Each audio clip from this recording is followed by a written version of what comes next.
Viewers instantly judge you the second you appear on screen.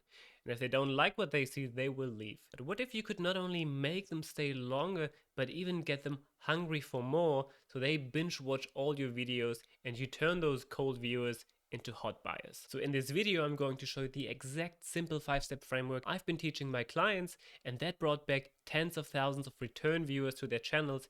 And as a result of that, that generated them hundreds of thousands of dollars in their businesses. So it didn't just work once, but it also generated massive results like here, here, and here. So what you can expect is I'm going to show you exactly how you get viewers addicted and ready to buy from you. But before we dive in, you need to understand why what I'm about to tell you is so essential. Well, have you ever been craving some nice dark chocolate? Gone to your secret stash box, open up the drawer, and all you find is a bag of stale mini marshmallows that have you been growing since 2014? That's not satisfying, right? It's actually rather disappointing.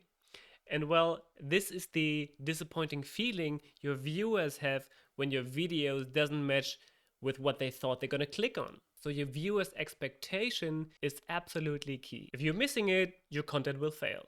The result is they click on it and leave straight away because it's not what they expected to see. And they don't come back. If that happens, you never make sales. But when your videos do match the expectation, they think, oh yeah, that's exactly what I love. So if you create that feeling in each of your videos, you create an infinite stash box full of dark chocolate that your viewers binge on, and that's really the secret to views and sales. To show you how that could work for you, let's create a little demo channel in the investment space. So let's simplify this and say they're 50 plus years old and they're interested in investing in real estate. So to apply step 1 of the system on our demo channel, we need to understand that there are different age groups on YouTube, from teenagers to children, adults, elderly people, and really everything in between. So your potential clients who are 50 plus are not gonna click on the same videos a teenager would, right? Most of YouTube education out there is telling you to do what exactly works for those youngsters who binge on entertainment channels, not business kind of stuff. So what that means is you don't just copy other channels and thumbnails and create something like this. Imagine an investment channel that would copy this video just because it has so many views. Your 50-year-old avatar would never click on that. It looks ridiculous. They are clicking on this though. This channel here is a great example of someone who focuses on a 50-plus-year-old group. His channel exploded not because he copied what worked for the wrong people, he copied what worked for his age group and just did more of that. So your thumbnail style has to match the viewers and buyers' expectation. This is absolutely key. So in step 1, you match your thumbnail style to the desires and expectation of your actual buyer. That could mean no hyperactive faces, no crazy expressions, no neon text or cringy emojis. Especially if your audience is older, you need to just keep it simple, keep it clear, simple visuals that create a feeling of trust and similarity. And you know you're doing a good job when you get more views and the audience tab reflects the kind of age group watching your videos. And this is literally one of the most important analytics sections for businesses on YouTube. Now to step 2, and this is absolutely critical for getting people to come back, and that's how you generate sales, and it works like this. Let's say you did step 1 really well, and you got a really great look and thumbnail, the audience loves it, and it's high quality and clean and professional. They click on it, and all they got is this. People click to get dark chocolate, but all you gave them is an old marshmallow from 2014. And when that happens, people will leave because the trust is instantly gone and they're not gonna come back.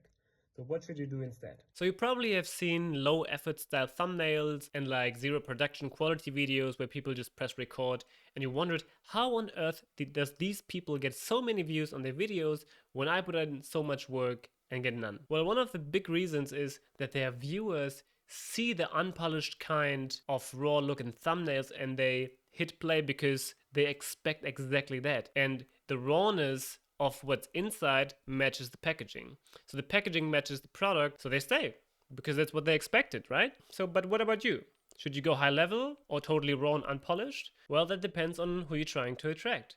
Just ask yourself, what kind of production quality would appeal to the people I want to work with or sell my products to? So production quality has to match the client's expectations as well. In our example of the investment channel, would you think a 50-year-old who worries about how to invest in real estate wants advice from an 18-year-old who's wearing like a neon hoodie and a gamer cave style studio environment, or someone who's sitting behind a wooden Oak Desk. Really, the step is about consistency of expectations from the moment they click on. So you have to test, adjust, and refine to figure this out properly. And your setup has always to match that style that builds trust with your ideal buyers and is most in line with your title and thumbnails. This brings us to step number 3, and this one has to work in harmony with the thumbnails, the setup, and the format if you want to bring back the viewers to your dark chocolate stash box. So let's compare 2 successful videos who take a different road to the top. Here's how you get ahead of 99% of people in 6 to 12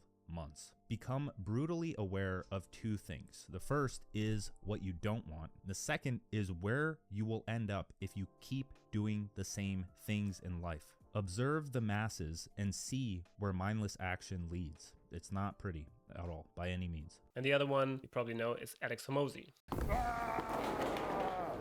This is the blueprint to becoming a millionaire, and I'm going to walk you through the levels to becoming one. Level 1 is the fundamentals of wealth creation, and we're going to start with what even is a millionaire? Both of these guys took completely different approaches to this. So the question is, how is this guy who barely moves, takes long pauses when he speaks, and breaks a bunch of the usual presentation rules, but can compete with someone like Hormozi, who's kicking indoors with his energy? Well, again, it comes down to viewer expectations. So not everyone needs a hype man. Some people just prefer a clear, calm person who can simplify complex ideas. And the big lesson here is that your presentation style has to match the type of video you're making and the expectations that you have set with the thumbnail, the title, and the format for your viewers. So for the demo investment channel, we have to think, what kind of presenter do the viewers expect to see when they click on that? A calm, collected person, or someone who's cracking jokes all the time, or someone who's full of energy, or anything in between? Well, there's no clear black and white answer to that one.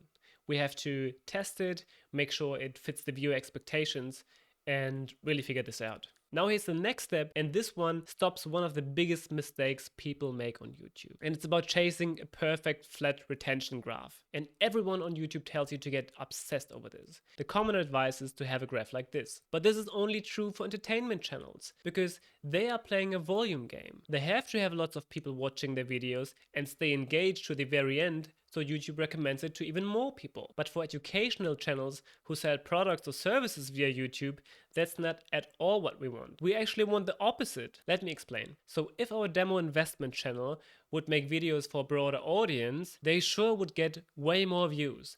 But they would attract the wrong viewer, not the right ones. There would be people watching who cannot afford making investments into real estate. And if you optimize for this retention graph for those people, you will not make any sales. All my clients' graphs look like this. And we're not trying to keep everyone happy because we're actively filtering viewers out. I intentionally do that by using words like sales, leads, business early on in the video, because that turns off the wrong viewers away right at the beginning. And it will separate the people who I want to work with, keep them because they go, oh yeah, that's exactly what I want and need. And for that reason, you never see me use crazy sound effects, crazy zooms, hyperactive animations, cinematic B-roll, and all the other funky stuff that you see in other channels. So if you're freaking out because your interest drops, just ask yourself, did I get more comments, more shares, more email signups, more product sales? If yes, why worry? The video worked, right? That retention graph traps so many people into believing they should do mainstream content instead of making content for a very specific client. And if you're building a business, that's the difference between a business that struggles and a business that's making sales. So for our investment channel, I'm saying no music, no effects, no stock footage, basically boring talking head videos with tons of value in it. Which brings us to the next point. If you want people to keep coming back to your channel and you want those viewers turn into leads and sales, this part is absolutely critical. So let's look at what professional YouTubers are doing. For the untrained eye, it looks like they are just uploading random videos, but really they are on a constant mission of discovery to understand what their audience actually wants. So they need to know what chocolate flavor to make next, so viewers will keep coming back for more. But how do they figure that out? Well, they test different formats. What is a format? It's the type of video that you create, like a list style video, or a deep dive style, or a video that shares a lot of backstory, or a how-to style. And each of these videos serves a different purpose too. So for example, deep dives are amazing for driving high value sales and conversions. A list style is great for getting viewers and bringing new people into the funnel. Backstory is used for building strong trust and loyalty. And how-to videos are amazing for lead magnets and email signups. So they push these different video styles out and then they look at the data.